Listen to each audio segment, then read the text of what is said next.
A day in the life ng isang taong kumikita ng barya-barya pero kumikita rin sa online. Siyempre dapat maraming source of income. Ayun, welcome sa inyo kung bago ka lang dito. 4 AM na ako nagigising and as usual, gatas na iniinom ko kasi naha-heartburn ako.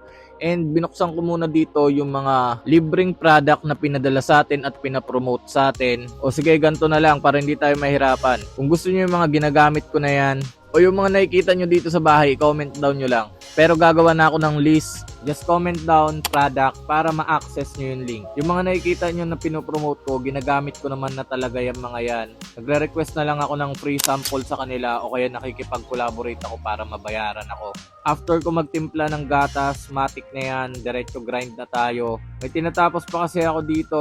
Itong ginagawa ko na to para rin to sa mga followers ko na gusto talagang kumita ng passive income. Kaya kung gusto mong magsimula, may quick guide ako dyan. Just comment down side hustle. Pero hindi pa yun yung full guide. Kaya kalma-kalma lang kayo. Parang introductory lang yun. After ko matapos sa ginagawa ko, ito na yung totoong umaga. Kung mapapansin nyo, sobrang sarap ng hangin dito at saka ng araw. Hindi mainit. Siyempre galing akong aircon eh. Tapos biglang dito mag-iisip na ako at saka mag-i-schedule na ako ng ibang content ko. Akala nyo ginagawa ko yan agad para naman makapag-post ako ng maayos. Ahead of time ako gumagawa ng content.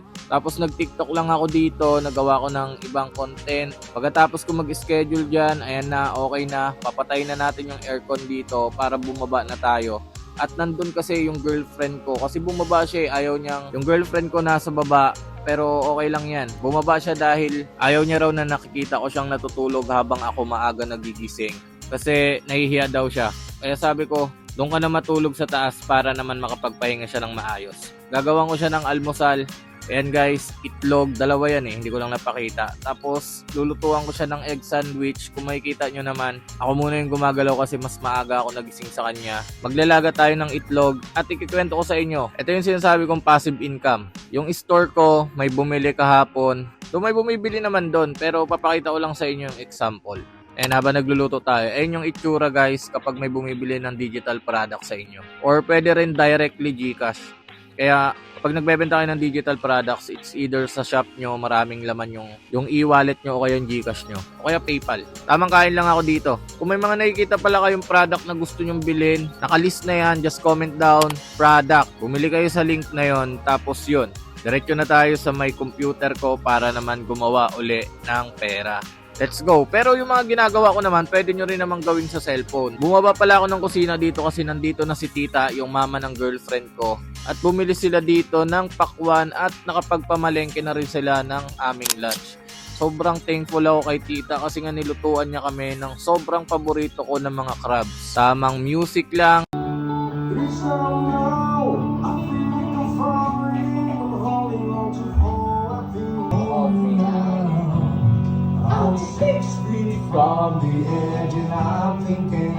Kapag digital marketer ka, ganito lang naman buhay mo o kaya yung pera mo sa online, kaka passive. Hindi pa rin kasi ako talaga makapag-business ng maayos kasi nga, alam nyo, isa akong estudyante, 4th year na ako, graduating, so kailangan ko talagang pag-focusan yung pag-aaral ko at saka ma-maintain yung pinagkakakitaan ko online. Tsaka yung girlfriend ko, kailangan mapasaya ko rin yan. Yung family ko, masuportahan ko. Kaya marami akong responsibility. So nag-iisip talaga ako ng source of income na passive. Tulad nito, nagbukas kami ng coin slot namin sa may computer shop namin. At malaki-laki na naman to. Siguro mga 20,000 na naman. Kaya kung may work ka, huwag mong kalimutan magkaroon ng side hustle para naman magkaroon ka rin ng extra income. O kaya kung estudyante ka, wala naman masama kung mag-explore ka.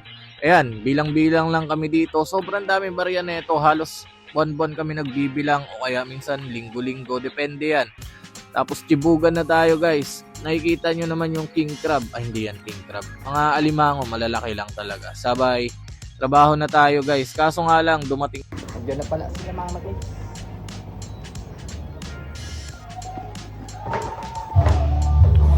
Andito na pala sila mama ko. Kaya yun lang. Enjoy muna ako dito. Follow for more. Bye-bye.